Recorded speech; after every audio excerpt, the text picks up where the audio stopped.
Welcome back to Catalyst University. My name is Kevin Tokoph, and in this video, we're going to be talking about a special test called the Whipple test. The Whipple test is a special test that's used in the examination of the shoulder when you're suspecting a rotator cuff tear or a tear of the labrum, particularly a superior labral tear.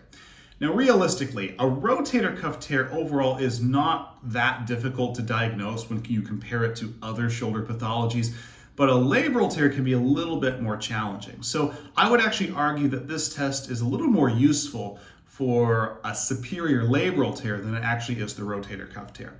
But it can be positive in either one of those two conditions. So without further ado, let's take a look at the Whipple test. So to perform the Whipple test, the patient will be positioned either in standing or sitting. I'm going to have her in the standing position as you see here. And she's currently in the test position. So that is 90 degrees of shoulder flexion, elbow bent to 90 degrees of flexion, and the palm facing downward. And then from here, we want to make sure that that hand is in line with the opposite shoulder. So if she's out here to start, she's going to have to horizontally adduct or adduct until the hand is in line with that opposite shoulder. And this is the test position. And from here, the PT will apply a manual resistance downward, really right on the elbow region right there, or just proximal to that. And the patient attempts to hold that position. So let's take a look at that right now. So there I am applying that manual resistance downward. She attempts to hold that position. So it's a pretty straightforward test. Now, normally, assuming that shoulder is completely healthy and strong, nothing significantly wrong with it, this should be a fairly easy position to hold even against manual resistance. And there shouldn't be any pain if everything's normal and healthy. And so what constitutes a positive Whipple test? Well, two things. Number one, weakness on the affected side compared to the unaffected side, and then reproduction of the patient's familiar shoulder pain. So on the weakness, as we start to get into an older population that might be more frail, particularly those who really haven't done a lot of shoulder exercises in their life, haven't been very physically active, especially with upper body, you might be pretty easily able to break that position. And if you only test that side, you might assume it's a positive test. So you do have to compare to the unaffected, because if you're easily able to break that side as well, it may just be that they have weak shoulders and it's not a positive test. So make sure you compare that weakness to the other side. And also you're looking for reproduction of their familiar shoulder pain.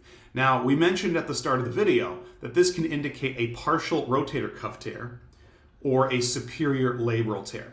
Now, if we're thinking about a rotator cuff tear, that pain normally is going to be around the insertion of the particular muscle. So we're thinking over here on the head of the humerus. So thinking maybe here's the supraspinatus insertion, maybe a little behind that's infraspinatus. So really on that greater tubercle. It could be on the lesser if it's a subscap.